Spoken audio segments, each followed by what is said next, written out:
Yesuslah penyelamat hidupku, lepaskanku dari belenggu dosa. Dia pimpin jalan hidupku jadi baru, dan tanggalkan hidup yang penuh noda. Yesuslah penyelamat hidupku, lepaskanku dari belenggu dosa. Dia pimpin jalan hidupku jadi baru, dan tanggalkan hidup yang penuh noda. Engkaulah jalan kebenaran dan hidup, untuk dapat sampai kepada Bapa. Ku sembah dan ku muliakan namamu, Yesuslah Tuhan dan Rajaku.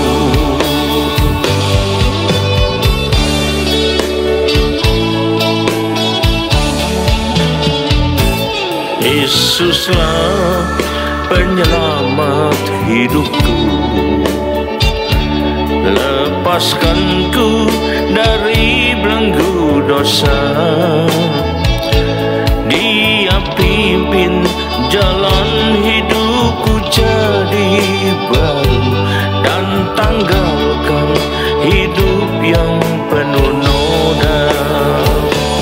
Engkaulah jalan kebenaran dan hidup, untuk dapat sampai kepada Bapa. Ku sembah dan ku muliakan namamu, Yesuslah Tuhan dan Rajaku. Yesuslah Tuhan dan Rajaku. Yesuslah Tuhan dan Rajaku. Amin.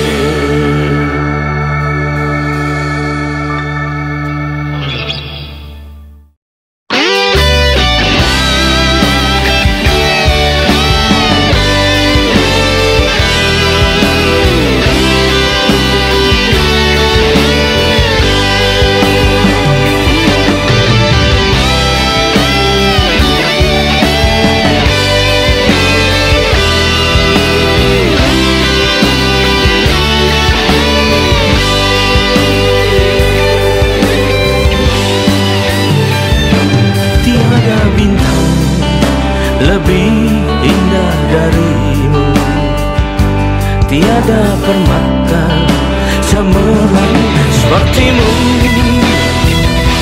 tiada samudra yang sedalam kasihmu, yang tak terukur bagiku. Tiada api sedahsyat urapanmu, tiada hujan sederas berkatmu, tiada kuasa seperti kuasamu Tuhanku. Dalam sepanjang hidupku, bila cobaan datang menimpa, bila musuh menghadang diriku, Kau yang bela dan beri kemenangan.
sedahsyat urapanmu. Tiada hujan sederas berkatmu, tiada kuasa seperti kuasa-Mu Tuhanku. Dalam sepanjang hidupku, bila cobaan datang menimpa, bila musuh menghadang diriku, Kau yang bela dan beri kemenangan bagiku. Kau Yesus, Tuhanku yang setia. Di saat gelombang datang menggelora, saat badai mengamuk dan menerpa, Kau kan berdiri dan berfirman, teduhlah. Kau Yesus, Tuhanku yang setia. Kau Yesus, Tuhanku yang setia. Kau Yesus, Tuhanku yang setia.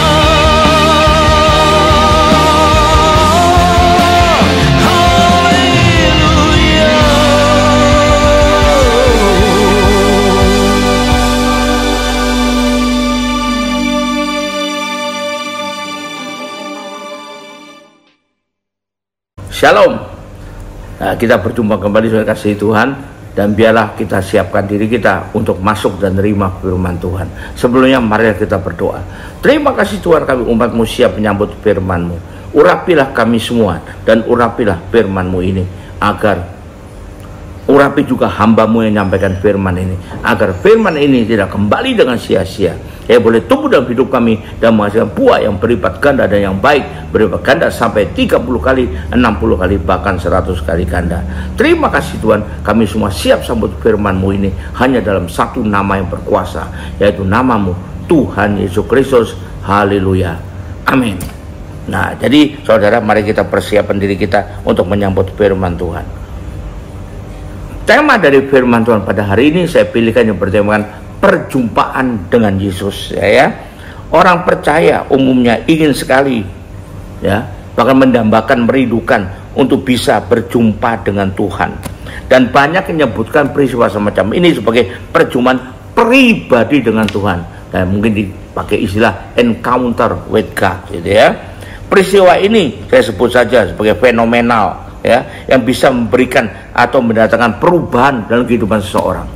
Tapi perubahan apa itu? Nah, ini harus tergantung pada kita juga ini, ya. Apakah perubahan yang mendatangkan kebaikan atau sebaliknya perubahan yang tidak mendatangkan kebaikan?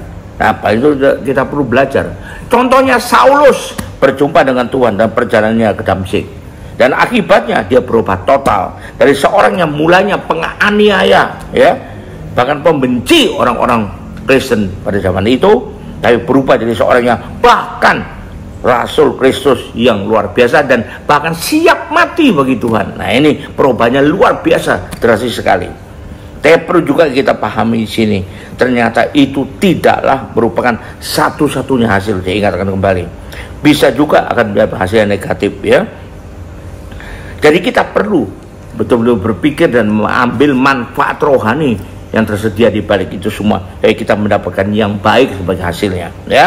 Kalau kita buatkan semacam penggolongan, ya, jadi kategori, sebenarnya ada kelompok orang yang berjumpa dengan Tuhan, punya perjumpaan dengan Tuhan itu ada 3 macam, ya. Yang pertama saya sebut aja kelompok orang banyak kebanyakan, gitu ya, yaitu kelompok orang selalu mencari tanda-tanda heran. Dia bilang kalau dia terima mujizat perjumpaan pribadi dengan Tuhan, tapi yang dicari itu terus mencari nubuat buat dirinya. Kalau menyerahkan, wah ini tanda heran buat saya. Bukan mencari Tuhannya, tapi mencari apa yang bisa Tuhan berikan kepada dia, ya. Maaf, ini bahkan ada orang bergabung di satu gereja bukan mencari Tuhan di sana, tapi mencari apa yang bisa didapatkan dari situ dan Tuhan kerjakan dalam gereja itu untuk umat-umatnya. Itu yang dicari. Jadi sepanjang dia bisa mendapatkan, dia setia gereja itu. Kalau mulai di gereja itu tidak bisa mendapatkan lagi apa yang diharapkan, pindah gereja lain yang katanya bisa memberikan atau menjanjikan apa yang bisa diharapkan. Nah, itu orang banyak kebanyakan seperti itu cara berpikirnya, dan itu adalah cara berpikir yang kurang benar ya. Karena kita perlu Tuhan, bukan cuma perlu apa yang Tuhan bisa berikan. Oke, itu ada firman Tuhan mengatakan, carilah dulu kerajaan Allah. Kalau kita nyari kerajaan Allah, pasti kita cari rajanya juga dan kebenarannya. Apa itu kebenaran? Itu firman Tuhan. Itu kita cari sebenarnya. Baru yang lainnya akan ditambahkan kepadamu. Jadi kita bisa mendapatkan juga mujizat, nubuat, pertolongan yang lain bisa. Tapi kita cari dulu, berarti yang utama adalah Tuhannya dan kebenarannya, kebenaran ajarannya, kebenaran doktrinnya. Ya, ini yang harus kita itu cari dulu. Maka semuanya apa yang kau inginkan bisa ditambahkan padamu. Tapi kita seringkali tidak menyadari, nggak sabar untuk carilah dulu apa yang bisa berikan Tuhan pada, maka Tuhan akan datang sendiri pada saya. Nah, itu keliru ya.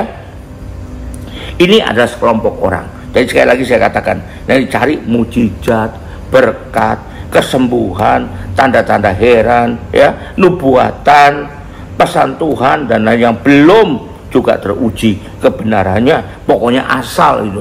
Asal saja ini Tuhan bicara begini, Tuhan mengatakan begini, wah sudah puaslah dia tanpa menguji terlebih dulu itu benar dari Tuhan atau hanya dari diri sendiri atau dari yang lain.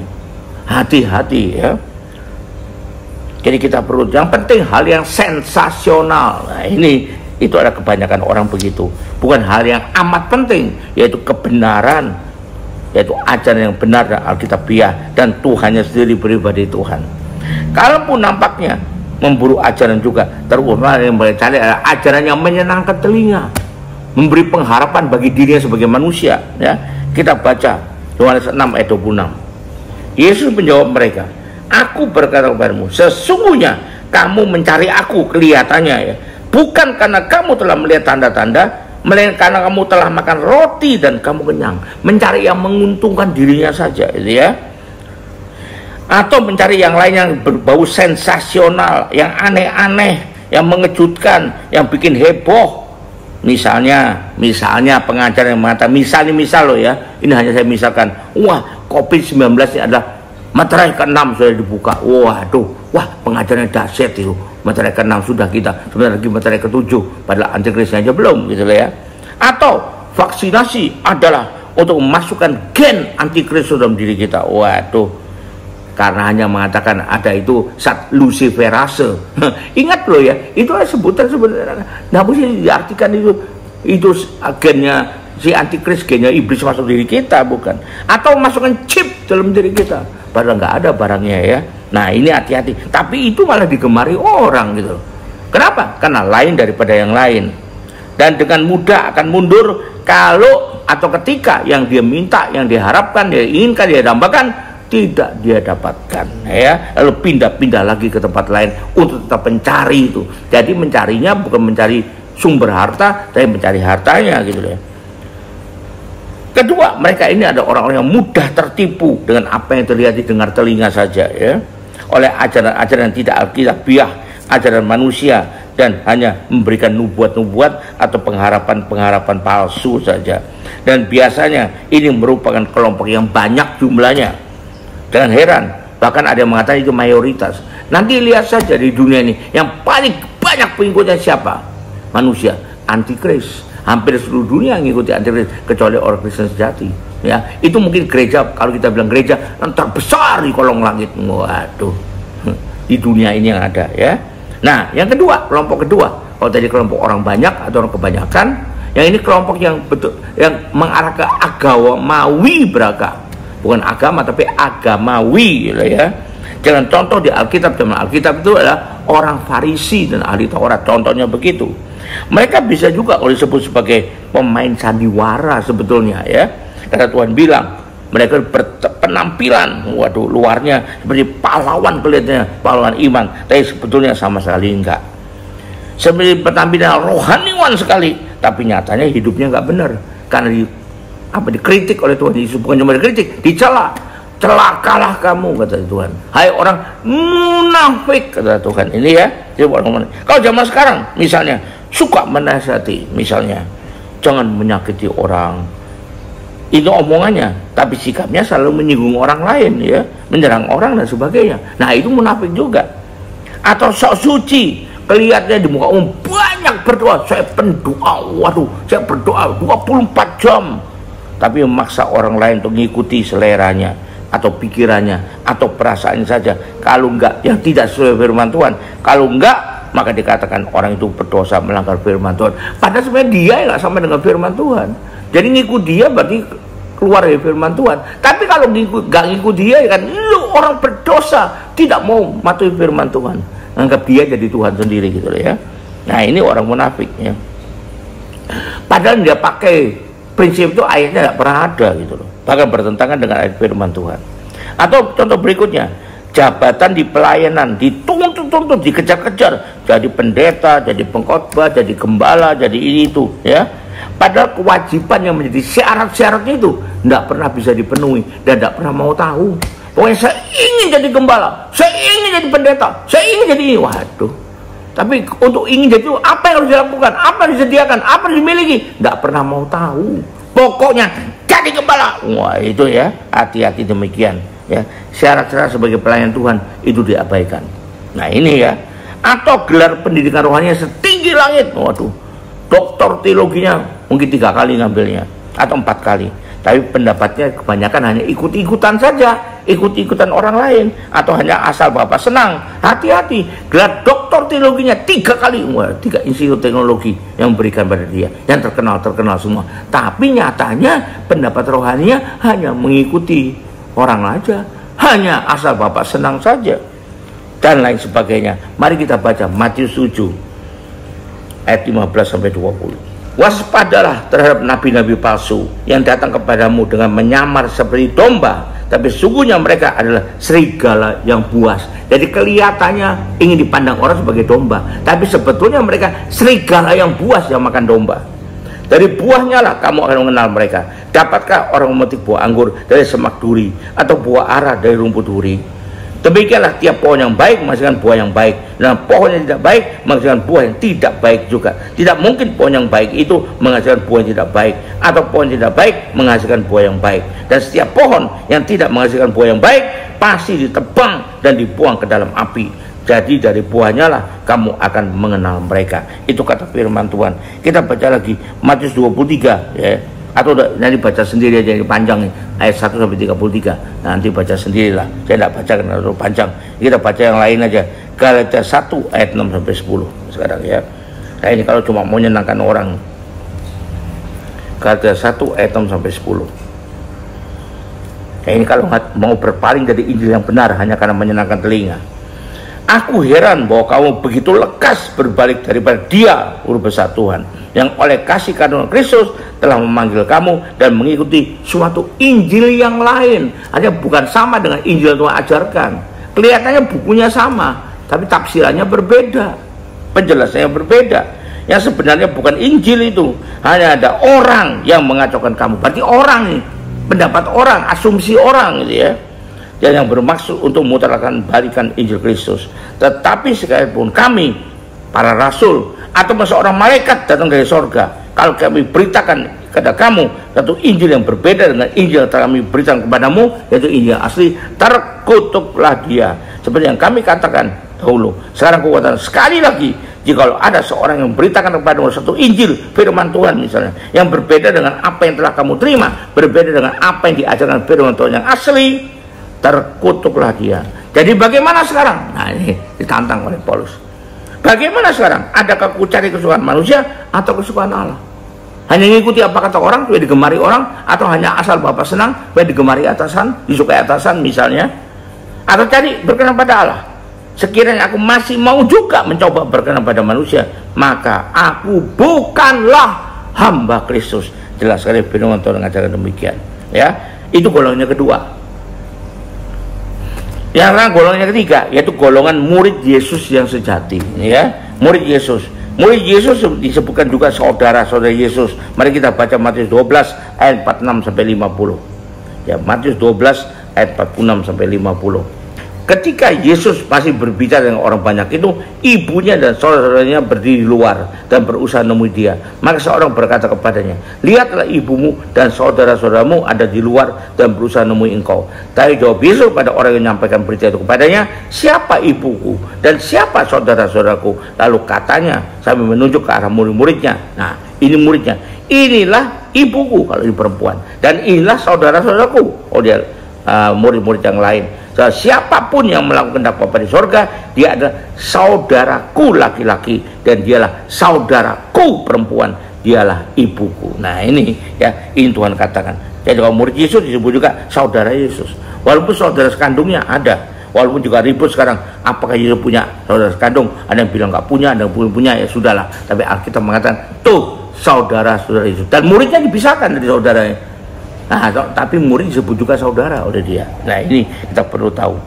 Saudara Yesus adalah yang melakukan kehendak Allah, disebut saudara oleh Yesus. Kehendak Bapa sama dengan apa yang diajarkan Tuhan Yesus, itu yang kita pegang. Murid jadinya ada orang yang melakukan apa yang diajarkan oleh gurunya. Itu murid ya. Murid adalah yang meneladani gurunya. Jadi kalau murid katanya ngakunya murid tapi tidak pelajari apa, melakukan apa yang diajarkan gurunya, tuh bukan murid tuh ya. Murid yang nggak pantas tuh. Murid tidak meneladani gurunya dan meneladani orang lain, itu bukan murid. Coba tanya, kalau murid karate Kyokushinkai, kau tiba-tiba dijebak oleh begal misalnya, 10 orang bawa senjata tajam semua, apa yang dilakukan? Bukan mengeluarkan silat Cimande, karena tidak bisa silat Cimande. Yang dia bisa karate Kyokushinkai, dia keluarkan karate Kyokushinkai. Bahkan dalam waktu terdesak pun, apa yang diajarkan gurunya atau perguruannya, itulah yang dilakukan, itulah yang dia keluarkan. Itu bukti seorang murid gitu ya. Jadi kita tahu.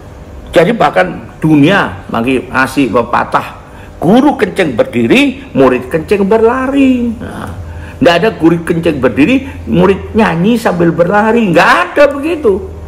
Kalau gurunya kenceng, muridnya kenceng juga. Bahkan lebih daripada itu. Kalau gurunya berdiri kencengnya, muridnya berlari. Lebih daripada itu. Ini ada terbaik dari ketiga kelompok tadi. Yang pertama kelompok orang banyak kebanyakan.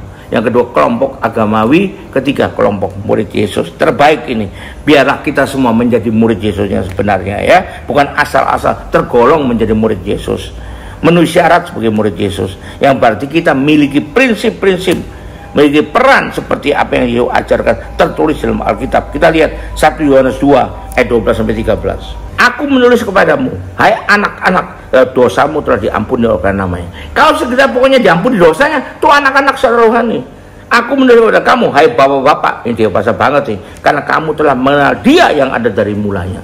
Nah kalau kita dewasa, kita mengenal Dia yang ada dari mulanya dengan sebaik-baiknya. Dan aku menulis kepada kamu, hai orang-orang muda yang beranjak menjadi dewasa. Ya ini, karena kamu telah mengalahkan yang jahat, harus bisa mengalahkan yang jahat. Ya, karena kamu telah mengalahkan jahat. Jadi kita perlu tahu. Jadi kita meneladani Tuhan Yesus. Peran ini harus dijalani, harus dihidupi dengan sukacita dan penuh antusiasme, bukan dengan bersungut-sungut, bukan dengan menggerutu, bukan dengan mengeluh.